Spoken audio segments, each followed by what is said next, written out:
Señoras, señores, el místico y panteísta irlandés Scott Orígena dijo que la Sagrada Escritura encerraba un número infinito de sentidos y la comparó con el plumaje tornasolado pavo real.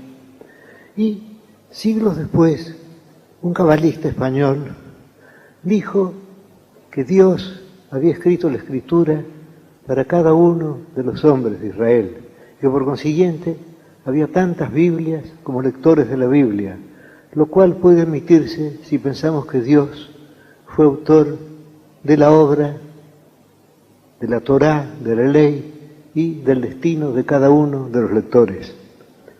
Podríamos pensar que estas dos sentencias, el plumaje tornasolado del pavo real, de Scott Orígena, y la otra, la de tantas escrituras sagradas como lectores, son dos pruebas de la imaginación celta, la primera, la imaginación oriental, la segunda. Y sin embargo, yo me atrevería a decir que son exactas, no solo en lo referente a la escritura, sino en lo referente a cualquier libro digno de ser releído. Pensemos lo que dijo Emerson de una biblioteca. Dijo que una biblioteca es un gabinete mágico en el cual hay muchos espíritus hechizados, y esos espíritus despiertan cuando los llamamos. Es decir, mientras no abrimos un libro, ese libro es literalmente, geométricamente, un volumen, una cosa entre las cosas. Pero cuando lo abrimos, cuando el libro encuentra a su lector, entonces ocurre el hecho estético. Si no, el libro es una cosa muerta. Todas estas consideraciones pueden parecer evidentes, podemos agregar además que para el mismo lector, el mismo libro cambia, ya que cambiamos, ya que somos, para volver a mi cita predilecta, el río de Heráclito. Heráclito dijo, el hombre de ayer no es el hombre de hoy, y el de hoy no será el de mañana. Es decir, estamos cambiando continuamente, y puede decirse que cada lectura de un libro, cada relectura, cada recuerdo de esa lectura en nuestra imaginación renueva el texto. El texto está cambiando continuamente. El texto es también, no solo nosotros, el cambiante río de Heráclito. Todo esto podría llevarnos a la doctrina de Croce, que creo, no sé si la más profunda, pero sí la menos perjudicial. La idea de que la literatura es expresión. Y esto nos llevaría a la otra doctrina de Croce, que suele olvidarse, y es esta. Si la literatura es expresión, la literatura está hecha de palabras, y el lenguaje es también un fenómeno estético. Y aquí ya podríamos detenernos un rato, porque ya esto es algo que nos cuesta admitir. La idea de que el lenguaje, y al decir el lenguaje, no pienso en el lenguaje en general, sino en cada idioma particular, el lenguaje es un fenómeno estético. Casi nadie profesa la doctrina de Croce, y todos la aplican continuamente. Decimos, por ejemplo, que el español es un idioma sonoro, que el inglés es un idioma de sonidos variados, que el latín tiene una dignidad singular a la que aspiran, yo diría, todos los idiomas que han venido después. Es decir, aplicamos a los idiomas categorías. Y ahora estética. Vamos a tomar ese tema que me parece tan interesante y tan importante del lenguaje como fenómeno estético. Porque en general se supone, erróneamente, que el lenguaje corresponde a la realidad, esa cosa tan misteriosa que llamamos realidad. La verdad es que el lenguaje es otra cosa. Pensemos en una cosa amarilla, resplandeciente, cambiante. Esa cosa a veces en el cielo es circular, otras veces toma la forma de un arco, otras veces crece, otras decrece. Y entonces alguien, pero no sabremos nunca el nombre de ese alguien, nuestro antepasado, nuestro común antepasado, le puso a esa cosa el nombre de luna, distinto en distintos idiomas y diversamente feliz. Yo diría que la voz griega, Selene, es demasiado compleja para la luna, que la voz inglesa, moon, tiene algo pausado, algo que obliga a la voz a la lentitud, que conviene a la luna, que se parece a la luna porque es casi circular, casi empieza con la misma letra con que termina. Pero tenemos la palabra luna, esa hermosa palabra que hemos heredado del latín, esa hermosa palabra que es común al italiano. Luego tenemos lua, me parece menos feliz en portugués, y luego lune en francés, que tiene algo de misterioso. Pero en fin, ya que estamos hablando en castellano, elijamos la palabra luna. Pensemos que alguien alguna vez inventó la palabra luna. Sin duda, la primera invención sería muy distinta. Pero ¿por qué no detenernos en el primer hombre que dijo la palabra luna, con ese sonido o con otros sonidos? Y ahora volvamos a una metáfora que yo he tenido ocasión de citar más de una vez. Perdónenme la monotonía, pero mi memoria es una vieja memoria de 70 y tantos años. Aquella metáfora persa que dice que la luna es el espejo del tiempo. Y en aquella sentencia, el espejo del tiempo, está la fragilidad de la luna y la eternidad también. Está esa contradicción entre la luna tan frágil, tan casi nada, tan casi traslúcida, y que sin embargo se mide como el tiempo, tiene como medida la eternidad, podríamos decir. Pues bien, tomemos esas dos palabras. Una, la sencilla palabra luna, esa palabra que ha tenido tan distintas formas.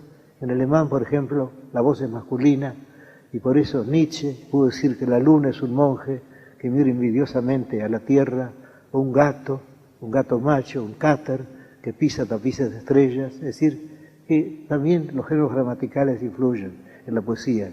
Pero en fin, pensemos en la palabra luna y pensemos en esa metáfora persa, en esa metáfora de un sufí persa, espejo del tiempo.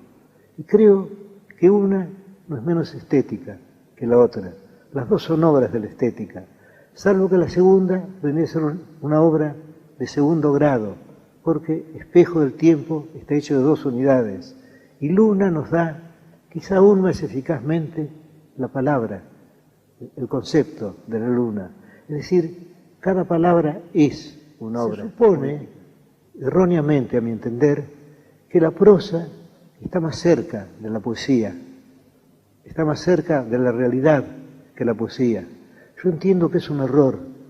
Hay un concepto que se atribuye al cuentista Horacio Quiroga, puedo equivocarme, posiblemente no dijo exactamente lo que digo, lo oí leer la semana pasada, en que él dice: si un viento frío sopla del lado del río, hay que escribir simplemente: un viento frío sopla del lado del río.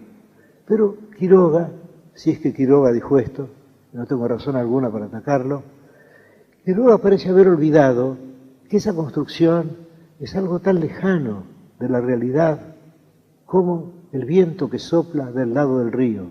Porque, ¿qué percepción tenemos? Sentimos el aire que se mueve, lo llamamos viento. Sentimos que ese viento viene de cierto rumbo, del lado del río. Y luego con todo esto formamos algo tan complejo como un poema de Góngora o como una sentencia de Joyce. Formamos la frase: el viento que sopla del lado del río. Es decir, creamos un sujeto, viento, un verbo que sopla, y luego una circunstancia adverbial del lado de este río. Y todo esto está lejos de la realidad. La realidad es algo más simple. Es decir, ya esa frase aparentemente prosaica, deliberadamente prosaica y común, elegida por Quiroga, es una frase complicada. Es una frase que crea una estructura. O tomemos otro ejemplo que yo creo haber citado ya, pero mi memoria es vieja y falible, aquel famoso verso de Carducci sobre el silencio verde de los campos. Y aquí podemos pensar, se trata de un hipálaje. Carducci ha cambiado simplemente el lugar del epíteto, debió haber escrito el silencio de los verdes campos, pero astutamente o retóricamente lo mudó y habló del verde silencio de los campos. Pero ahora dejemos de lado las dos frases alternativas: el silencio del campo verde, en la forma prosaica, o el verde silencio dei campi, de los campos de Carducci, y vayamos a la percepción de la realidad. ¿Qué es nuestra percepción? Sentimos varias cosas a un tiempo. La palabra cosas es demasiado sustantiva quizá. Sentimos el campo, la vasta presencia del campo. Sentimos el verdor y luego sentimos el silencio también. Y ya el hecho de que haya una palabra para silencio es una creación estética. Porque silencio se aplicó a personas. Una persona está silenciosa, o una campana está silenciosa. Para aplicar silencio al hecho de que no nos llegue ruido de los campos, ya es una operación estética que sin duda fue audaz en su tiempo. Es decir, cuando Carducci dice el verde silencio de los campos, está diciendo algo que está tan cerca de la realidad inmediata, que está tan cerca o tan lejos de la realidad inmediata como si dijera el silencio. Tomemos ahora otro ejemplo famoso de Hipálage, aquel ejemplo insuperado de Virgilio, Iban obscuri sola sub nocte per umbram, que se refiere a Eneas y a la Sibila. Iban oscuros bajo la solitaria noche por la sombra. Dejemos el per umbram puesto para redondear el verso y tomemos iban oscuros, Eneas y la Sibila, sola sub nocte, bajo la solitaria noche, salvo que la palabra solitaria tiene más fuerza en latín porque viene antes de sub. Luego, iban obscuri sola sub nocte, iban oscuros bajo la solitaria noche. Y podríamos pensar, aquí también se ha cambiado el lugar de las palabras. Se ha cambiado el lugar de las palabras, porque la natural hubiera sido decir, iban solitarios bajo la oscura noche. Y sin embargo, tratemos de recrear esa imagen. Pensemos en Eneas y en la Sibila, y veremos que está tan cerca de nuestra imagen decir, iban oscuros bajo la solitaria noche, como decir, iban solos bajo la oscura noche. Es decir, el lenguaje es una creación estética. Creo que no hay duda alguna de ello. Y una prueba de ello es que cuando estudiamos un idioma, es decir, cuando estamos obligados a ver las palabras de cerca, las sentimos como hermosas o no. Es como cuando uno estudia un idioma, uno ve las palabras como si uno las viera con lupa. Uno piensa, esta palabra es fea, esta palabra es linda, esta palabra es pesada. Y eso no ocurre con las palabras de nuestro idioma, porque las palabras están como arrastradas por este discurso. Bueno, pues tendríamos esta sencilla aseveración. El hecho señalado por Croce, con el cual no quiero discutir, con el cual estoy de acuerdo ahora, de que la poesía es expresión. Y el hecho de que si la poesía es expresión, si un verso es expresión, cada una de las partes de que el verso está hecho, cada una de las palabras es expresivo, a sí mismo. Y esto ya nos lleva a un concepto del verso. Hemos partido de lugares comunes. Ustedes dirán que de algo muy trillado, de algo que todos saben, pero no sé si lo sabemos. Creo que lo sentimos como sabido, porque es cierto. El hecho de que la poesía no son los libros en la biblioteca, no son los libros encerrados en el gabinete mágico de Emerson. La poesía es el encuentro del lector con el libro, la lectura del libro, el descubrimiento del libro. Y también hay otra experiencia estética, que es el momento, muy extraño también, en el cual el poeta concibe la obra, en el cual va descubriendo o inventando la obra. Porque según se sabe en latín, las palabras inventar y descubrir son sinónimas. Todo esto está de acuerdo con la doctrina platónica. Es decir, cuando aquello que dijo Platón, de que inventar, de que descubrir es recordar, y a lo cual Francis Bacon agregó que ignorar es haber olvidado. Es decir, ya todo está, pero tenemos que verlo. Cuando yo escribo algo, yo tengo la sensación de que todo eso preexiste. Yo parto de un concepto general, yo sé más o menos el principio y el fin, y luego voy descubriendo las partes intermedias. Pero no tengo la sensación de inventarlas, no tengo la sensación de que dependen de mi arbitrio. Las cosas son así pero están escondidas, y mi deber de poeta. Por eso, creo que Bradley dijo que uno de los efectos de la poesía debe ser el darnos la sensación no de encontrar algo nuevo, sino de recordar algo olvidado. Cuando leemos un buen poema, pensamos que también nosotros hubiéramos podido escribirlo. Ese poema preexistía entre nosotros. Y esto nos lleva, ya que todo esto corresponde a la doctrina de la reminiscencia platónica, esto nos lleva a la definición platónica de la poesía, esa cosa liviana, alada y sagrada. Puede decirse que como definición es falible, ya que esa cosa liviana, alada y sagrada podría ser quizá la música, más que la poesía, salvo que la poesía es una forma de música, o podría ser un ángel, un espíritu. Pero Platón ha hecho algo muy superior a definir la poesía. Nos ha dado un ejemplo de poesía, ya que esa frase, ¿por qué? Esa frase se cita siempre. ¿Y por qué se cita siempre? Se cita porque todos sentimos que la poesía es una cosa liviana, alada y sagrada, o simplemente porque podemos no estar de acuerdo con la definición. Podemos pensar que es una definición demasiado vaga, pero la frase liviana, alada y sagrada es un hermoso ejemplo de poesía, y por eso la citamos. Bueno, llegaríamos pues a esta conclusión provisoria, todo es provisorio, yo no tengo por qué pontificar sobre la poesía, ustedes repensarán lo que yo he dicho, o ustedes quizá ahora estén contradiciendo lo que yo digo, pero creo que podemos llegar a la idea de que la poesía es la experiencia estética. Y ya con esto habremos efectuado una suerte de revolución en la enseñanza de la poesía. Yo he sido profesor de literatura inglesa, en la Facultad de Filosofía y Letras de la Universidad de Buenos Aires, y he tratado de prescindir en lo posible, porque estamos en una época histórica, y yo mismo estoy sujeto a mis necesidades históricas. Yo traté de prescindir en lo posible de la historia, de la literatura. Cuando mis estudiantes me pedían bibliografía, yo les decía, no importa la bibliografía. Al fin de todo, Shakespeare no supo nada de bibliografía shakespeariana. Johnson no pudo prever los libros que se escribirían sobre él. ¿Por qué no estudian directamente los textos? Y esos textos les agradarán o no. Y si no los agradan, déjenlos, ya que la idea de lectura obligatoria es una idea absurda. Tanto valdría hablar de felicidad obligatoria. Creo que la poesía es algo que se siente.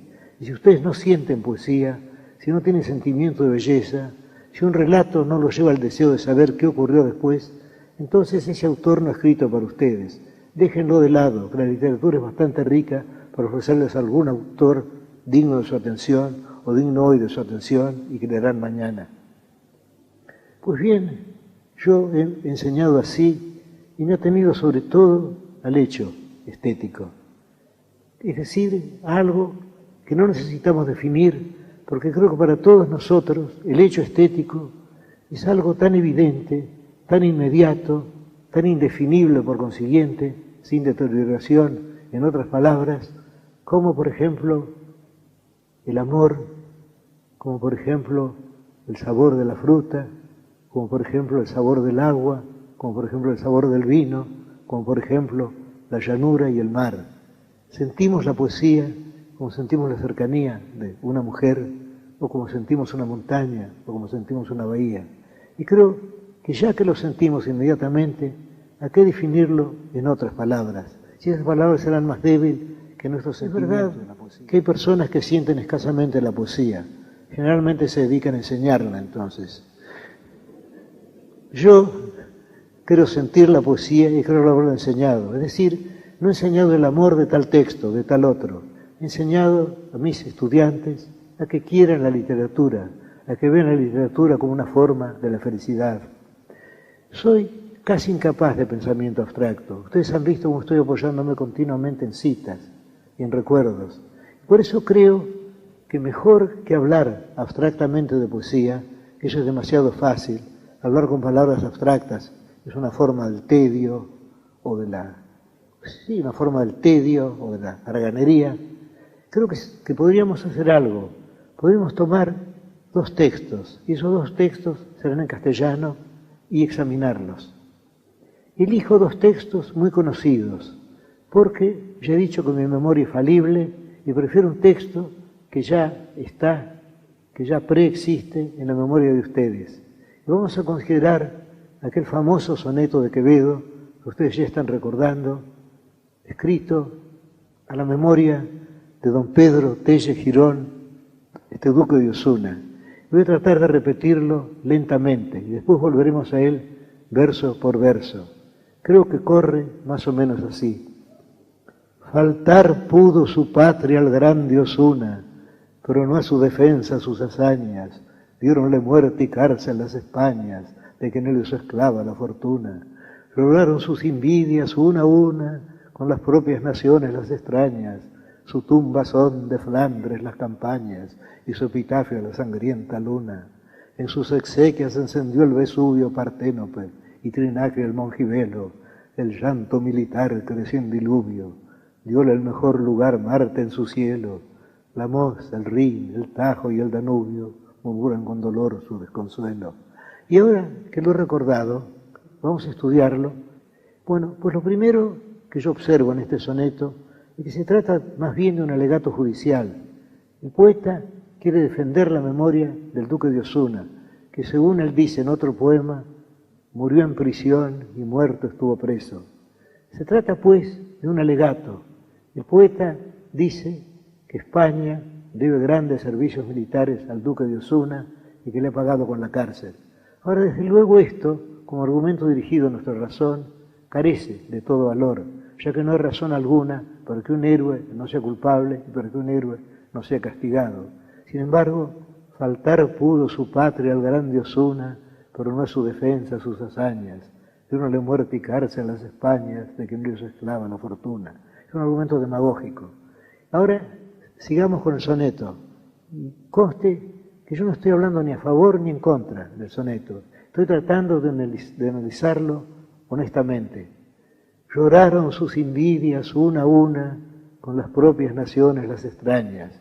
Estos dos versos no tienen mayor resonancia poética. Fueron puestos por la necesidad de elaborar un soneto. Y además las necesidades de la rima.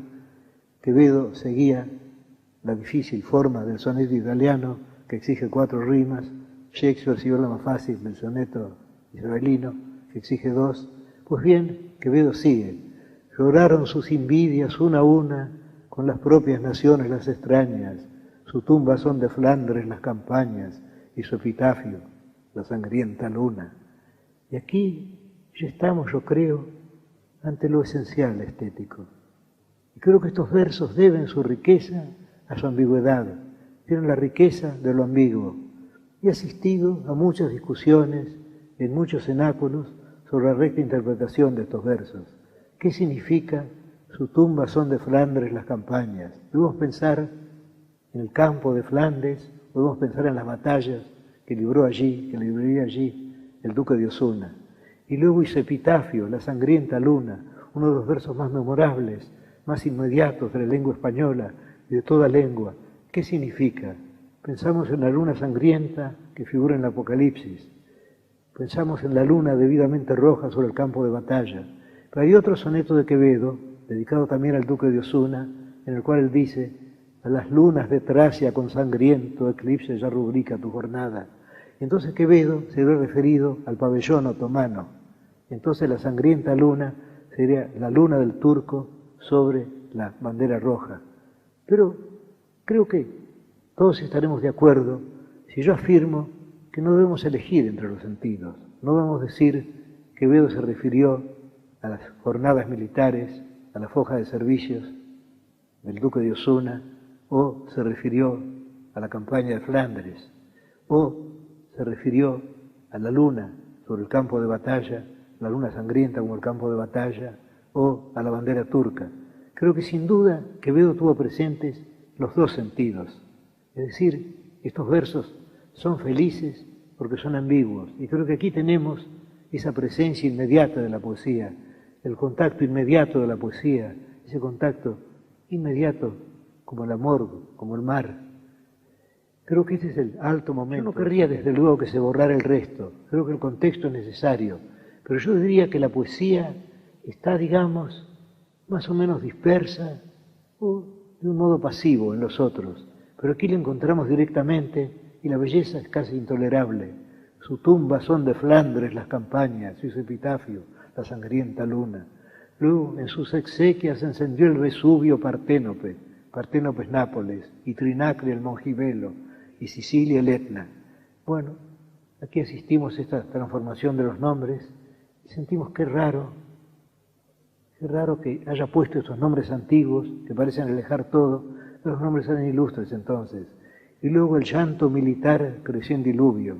Y aquí tenemos otra prueba de que una cosa es la poesía y otra el sentido racional, porque la idea de los militares, de los soldados llorando, y la idea de que ese llanto forma un diluvio es una idea absurda, pero no es absurdo el verso que tiene sus leyes, el llanto militar, sobre todo militar es un adjetivo asombroso aplicado al llanto, luego creció en diluvio. Bueno, estamos en eso.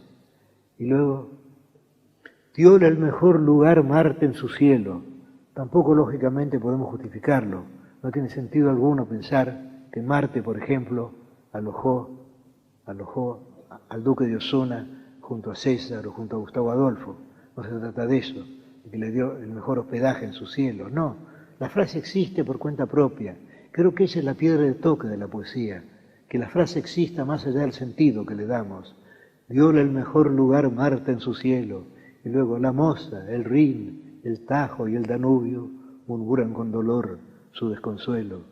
Yo diría que estos versos, que me han impresionado durante años, son sin embargo esencialmente falsos. Desde luego Quevedo se dejó arrastrar por esta idea de un héroe llorado por la geografía de sus campañas y por ríos ilustres. Pero sentimos que es idea falsa. Hubiera sido más verdadero decir la verdad, decir lo que dijo Wordsworth, por ejemplo, al cabo de aquel soneto en que él ataca a Douglas por haber hecho talar una selva. Y él dice, sí, que fue terrible lo que hizo Douglas con la selva, que había level to the dust, una noble horda, una fraternidad de árboles venerables, pero sin embargo dice, nosotros nos dolemos, pero nos dolemos de males que la naturaleza misma que no le importan, ya que el río Tweed y las verdes praderas y las colinas y las montañas continúan. Es decir, Wordsworth pensó que podía lograr un mejor efecto poético. No creo que lo pensó así, lo sintió porque era un poeta como Quevedo. Sintió que podía lograrse un mejor efecto con la verdad, diciendo la verdad. A nosotros nos duele que hayan talado esos hermosos árboles, pero a la naturaleza, ¿qué le importa? La naturaleza sabe, si es que existe un ente que se llama naturaleza, que puede renovarlos. Y entonces ahí sigue el río corriendo, al río no le importa. Y que yo hubiera sido más poético, hubiera sido más poética la idea de que a los ríos de las guerras del duque de Osuna no les importaba nada su muerte. Pero Quevedo quería hacer. Ahora llego a la censura esencial que podría hacérsele a Quevedo, y que se trata de una elegía. Pensemos, ¿qué es una elegía? Una elegía es un poema escrito sobre la muerte de un hombre. ¿Y qué cosa es la muerte de un hombre? Con él muere su cara, una cara que no se repetirá, según observó Plinio. Cada hombre tiene su cara única, y con él mueren miles de pequeñas circunstancias, miles de pequeños recuerdos, recuerdos de infancia, y luego rasgos humanos, demasiado humanos. Y Quevedo parece no haber sentido nada de esto. Había muerto en la cárcel su amigo el duque de Osuna, y Quevedo escribe este soneto con frialdad. Sentimos en este soneto la esencial indiferencia de Quevedo. Lo escribe como un plaidoyer, como un alegato contra el Estado que condenó a prisión al duque de Osuna. Pero sentimos que no lo quiere Quevedo, que no lo quiere Osuna, o en todo caso no hace que lo queramos nosotros. Sin embargo, el soneto es uno de los grandes sonetos de nuestra lengua, y ahora quiero pasar a otro de nuestro poeta argentino, Enrique Banch. Desde luego, sería absurdo decir que Banch es mejor poeta que Quevedo. Además, ¿qué significan estas comparaciones? Todas las cosas son incomparables, pero podemos considerar este soneto de Banch y ver en qué reside su agrado. Hospitalario y fiel en su reflejo, donde hacer apariencia se acostumbra, el material vivir está el espejo, como un claro de luna en la penumbra. Pompa le den las noches al flotante que le dé la lámpara, y tristeza a la rosa, que en el vaso agonizante también en él inclina la cabeza. Se hace doble el dolor, también repite las cosas que me son jardín del alma, y acaso espere que algún día habite en la ilusión de su azulada calma, el huésped, con H mayúscula, el huésped que le deje reflejadas frentes juntas y manos enlazadas.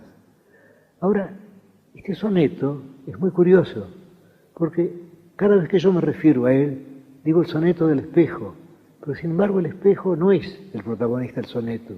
Hay un protagonista secreto que nos es revelado al fin.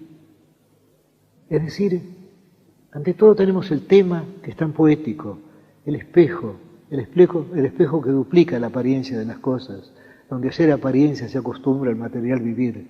Y aquí podemos recordar a Plotino. Quisieron hacer un retrato de Plotino. Plotino se negó. Él dijo, yo mismo soy una sombra del arquetipo de Plotino, del arquetipo del hombre que hay en los cielos. Es decir, yo mismo soy una sombra. ¿Para qué hacer una sombra de esta sombra? ¿Qué es el arte? Pensaba él, sino una apariencia de segundo grado. Si el hombre es deleznable, ¿por qué ha de ser venerable? ¿Por qué ha de ser adorable una imagen del hombre? Pues bien, eso lo sintió Banch, sintió la fantasmidad del espejo. Y realmente es terrible que haya espejos. Yo siempre he sentido el terror de los espejos. Creo que Poe lo sintió también. Hay un trabajo de Poe, no de los más conocidos suyos, sobre el decorado de las habitaciones. Y una de las condiciones que pone es que los espejos estén situados de modo que una persona sentada no se refleje. Esto significa que él sentía el temor de su imagen en el espejo. Y esto lo vemos en su cuento William Wilson, sobre el doble. Y en el relato de Arthur Gordon Pym, al que volveré después, hay una tribu antártica hay un hombre de esa tribu que ve por primera vez un espejo y cae horrorizado. Es decir, nos hemos acostumbrado a los espejos, pero hay algo terrible en esta duplicación visual. Volvamos al soneto de Banch. Hospitalario, y ya le da un rasgo humano que es un lugar común, pero sin embargo nunca hemos pensado que los espejos son hospitalarios. Los espejos están recibiendo todo y recibiendo todo en silencio, con una suerte de amable resignación. Hospitalario y fiel en su reflejo, donde hacer apariencia se acostumbra, el material vivir, está el espejo, como un claro de luna en la penumbra. Y vemos al espejo también luminoso, y además lo compara con algo intangible, como la luna, es decir, sigue sintiendo lo mágico y lo extraño del espejo, como un claro de luna en la penumbra. Luego, pompa le den las noches la flotante claridad de la lámpara, la flotante claridad, es decir, quiere que las cosas no sean definidas, todo tiene que ser impreciso, como el espejo en la penumbra, porque sentimos que todo ocurre en la penumbra, tiene que ocurrir en la tarde o en la noche. Y luego, además se habla de la flotante claridad de la lámpara y tristeza, la rosa que en el vaso agonizante, también en él, inclina la cabeza. Tenemos ahora, para que todo no sea demasiado vago, una rosa, una precisa de rosa.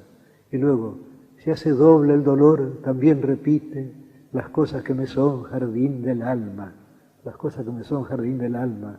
¿Y acaso espera que algún día habite en la ilusión de su azulada calma el huésped que le deje reflejadas frentes juntas y manos enlazadas? Y aquí llegamos al tema del soneto. El tema del soneto no es el espejo, el tema del soneto es el amor, el pudoroso amor. El espejo no espera ver reflejada frente juntas y manos enlazadas. Es el poeta el que espera esas cosas. Pero una suerte de pudor lo lleva a decir todo eso de manera indirecta. Y esto está admirablemente preparado, ya que desde el principio tenemos hospitalario y fiel. Ya desde el principio el espejo no es el espejo de cristal o de metal. El espejo es un ser humano, es hospitalario y es fiel. Y luego nos acostumbra a que veamos el mundo aparencial o un mundo aparencial. Y al final se identifica con el poeta. El poeta es el que quiere ver el huésped, el amor. Ese huésped, así nombrado indirectamente para mayor pudor, es el verdadero tema del poema. El huésped que le deje reflejadas, frentes juntas y manos enlazadas. He dicho, creo que este análisis puede ser justo, pero hay una diferencia esencial con el soneto de Quevedo. Y es que creo que en el soneto de Quevedo sentimos la inmediata, la vívida presencia de la poesía en aquellos dos versos. Su tumba son de Flandres las campañas y su epitafio la sangrienta luna. No hay dos versos iguales en Banch. En Banch la poesía está como diluida, está como dispersa en el espejo, pero esto es parte del pudor de Banch y parte del pudor de su poesía de otra época. Pues bien, he hablado hace un momento de los idiomas y de lo injusto que es comparar un idioma con otro. Pero creo que hay un argumento que es suficiente. Y ese argumento es que si pensamos en un verso, en una estrofa española, por ejemplo, ¿quién hubiera tal ventura sobre las aguas del mar como hubo el conde Arnaldos la mañana de San Juan? Bueno, ahí no importa que esa aventura fuera a ver un barco, ahí no importa el conde Arnaldos. Sentimos que esos versos solo pudieron haberse dicho en español. El español estuvo hecho para esos versos, o esos versos hechos para el idioma español, lo cual viene a ser lo mismo. O, a mí personalmente, el sonido del francés no me agrada.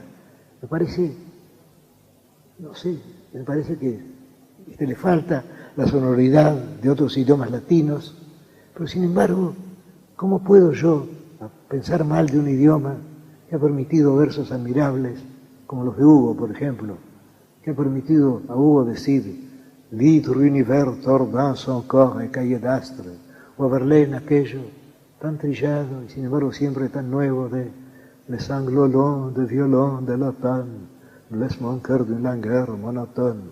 ¿Cómo censurar un idioma que ha permitido esos versos? Un idioma sin el cual serían imposibles esos versos. En cuanto al inglés, tiene, yo creo, un defecto.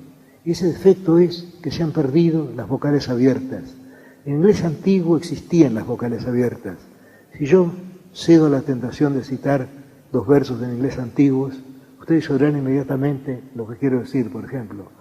Hornas, Björnas, Nevere, Leozo de Age, Afo, Young, Küning. Y luego, si tomamos versos ingleses, notaremos que lo que quedan son sonidos intervocálicos. Las vocales abiertas se han perdido. Pero sin embargo, si eso permitió a Shakespeare dejarnos versos que nosotros ahora leemos, por ejemplo, «And shake the yoke of inauspicious stars from this world weary flesh», que malamente se traduce por «y sacudir de nuestra carne cansada del mundo el yugo de malignas estrellas». Bueno, eso en español no es nada y sin embargo es todo en inglés.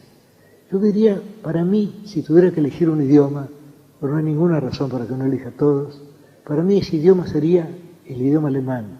El idioma alemán que tiene la posibilidad de formar palabras compuestas que tiene el inglés, que lo tiene aún más, y que suena y que tiene además vocales abiertas y que tiene una música tan admirable.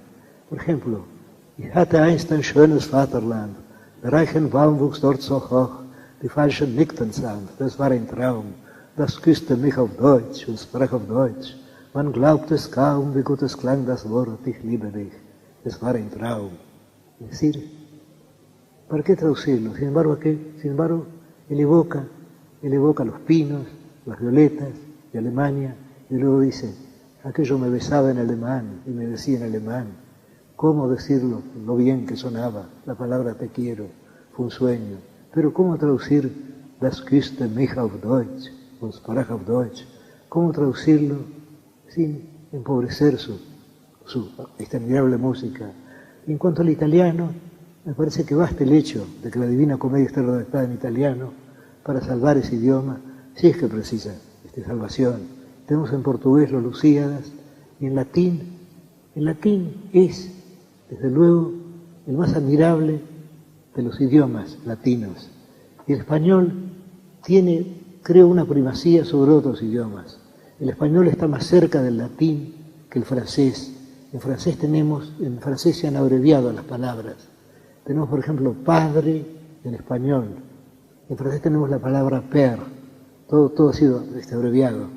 En cambio, en español, el español es un idioma que parece hecho para cierto tipo de música. Una música quizás o sin duda menos diversa que del francés, del inglés o del alemán, pero en suma más sonora. Y además, como he dicho, bastaría el ejemplo de un solo verso afortunado en español, y miles de ejemplos, para justificar ese idioma. Cuán callada que pasa las montañas el aura respirando mansamente, que garro y sonante por las cañas. O, por ejemplo, sin la confianza viste tu perfeta, alguna cosa o muerte ven callada, como sueles venir en la saeta, no en la tonante máquina preñada de fuego y rumor, que no es mi casa, de doblados metales fabricada. Bueno, esos versos del anónimo sevillano, que algunos creen que fue el capitán Fernández de Andrada, ya con esos solos versos, con esos únicos versos, está justificado. Aquí yo querría llegar a otra observación. Es la idea tan falsa, creo yo, de que la belleza que hemos encontrado desparramada por tantos idiomas es una cosa rara. Quiero recordar a mi maestro, el gran poeta judeo-español Rafael Cansinos Assens, que elevó una plegaria al Señor y dijo: «Oh Señor, que no haya tanta belleza». Y un pasaje de Browning, yo he debido mencionar a Browning antes, en el cual él dice: «Cuando nos sentimos más seguros ocurre algo, una puesta de sol, el final de un coro de Eurípides, y otra vez estamos perdidos». Es decir, la belleza está acechándonos. Y si tuviéramos sensibilidad, sentiríamos así la belleza en todas, quizá en todas las cosas, y ciertamente en la poesía de todos los idiomas. Yo hubiera debido estudiar más. Hay las literaturas orientales, yo me he asomado a ellas solo a través de traducciones, pero he sentido de golpe, he sentido el impacto, he sentido el golpe de la belleza. Por ejemplo, esta línea de Hafiz: «Muero, mi polvo será lo que soy». Y aquí tenemos toda la doctrina de transmigración, es decir, mi polvo será lo que soy, renaceré otra vez en otro ciclo seré Hafiz, el poeta.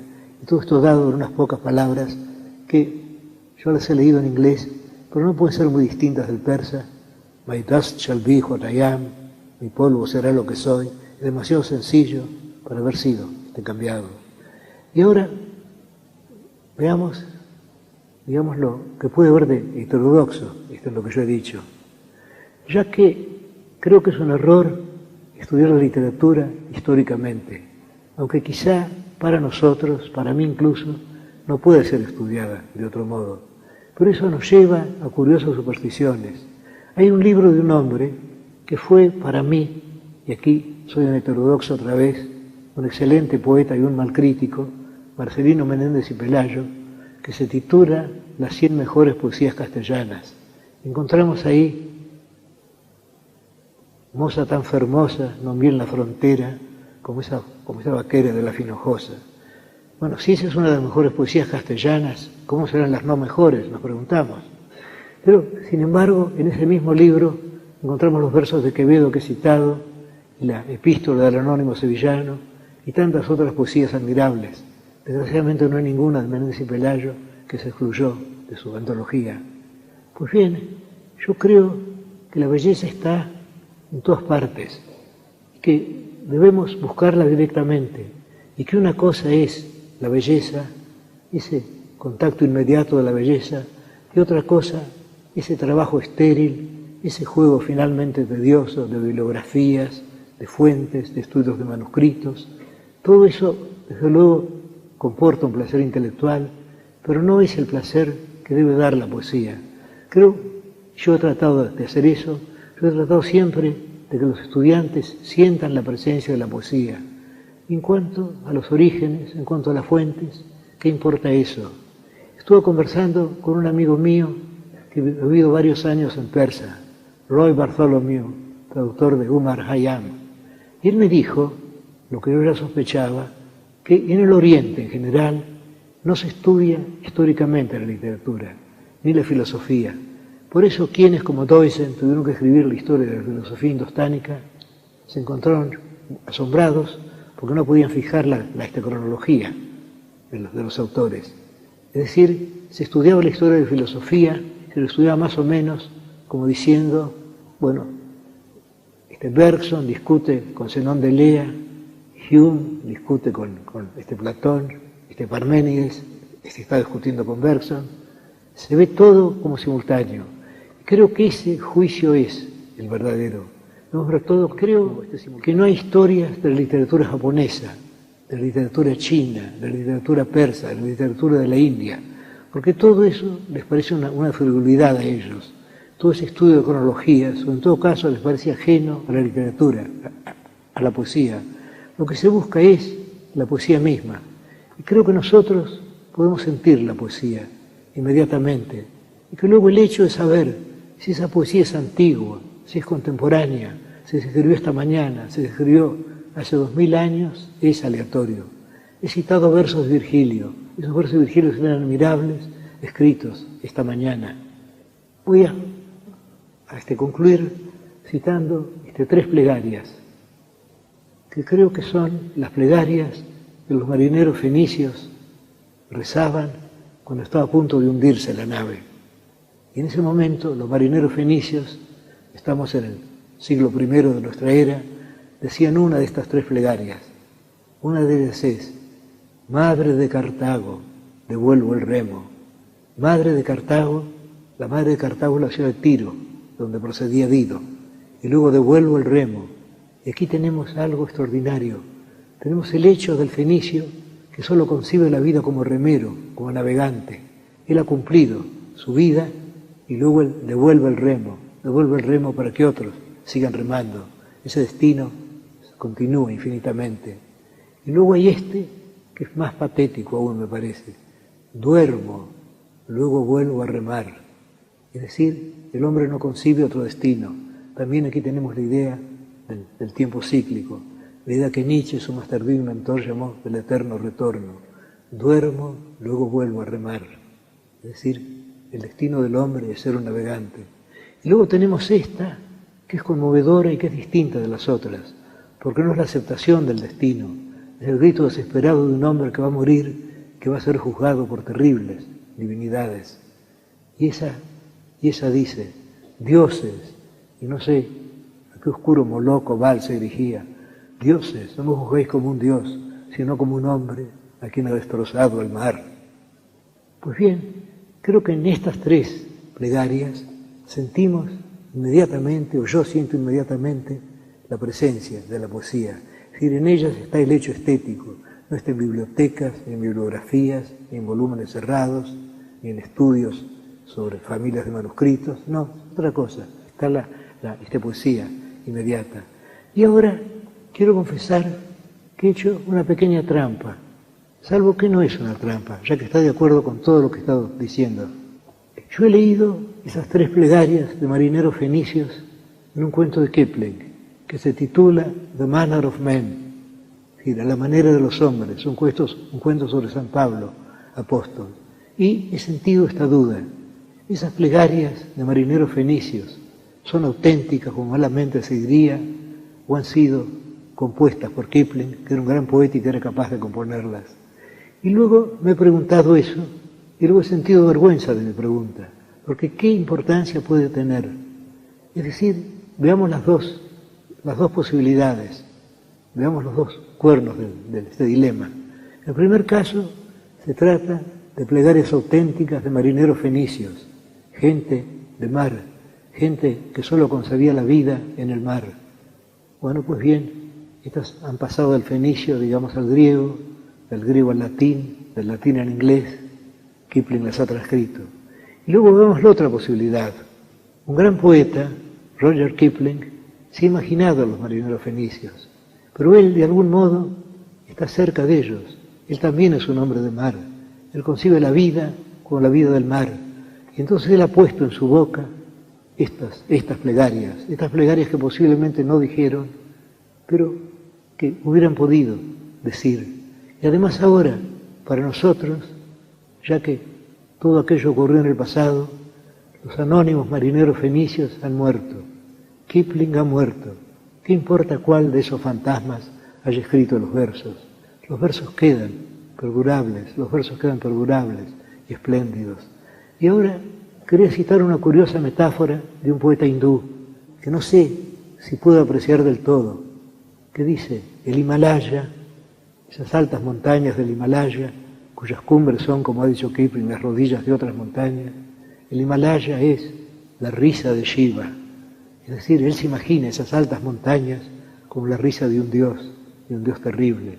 ¿Es esto una bella metáfora o no? En todo caso es asombrosa, en todo caso lo he sentido la belleza, y yo tengo para mí que la belleza es una sensación física, es algo que sentimos con todo el cuerpo, no es el resultado de un juicio, no llegamos por medio de reglas a ella, sentimos la belleza o no la sentimos. Y ahora voy a concluir con un alto verso de aquel poeta que en el siglo XVII tomó el nombre extrañamente poético de Angelus Silesius, Ángel Silesio, y que vienen a ser el resumen de todo lo que he dicho ahora, salvo que no dicho en palabras balbuceantes como las mías, no dicho por medio de razonamientos o de simulacros de razonamientos, sino dicho por un poeta. Esos versos son, los diré primero en español y luego en alemán para que los oigan ustedes. La rosa es sin porqué, florece porque florece. Die Rose ist on warum, sie blühet, weil sie blühet. Muchas gracias.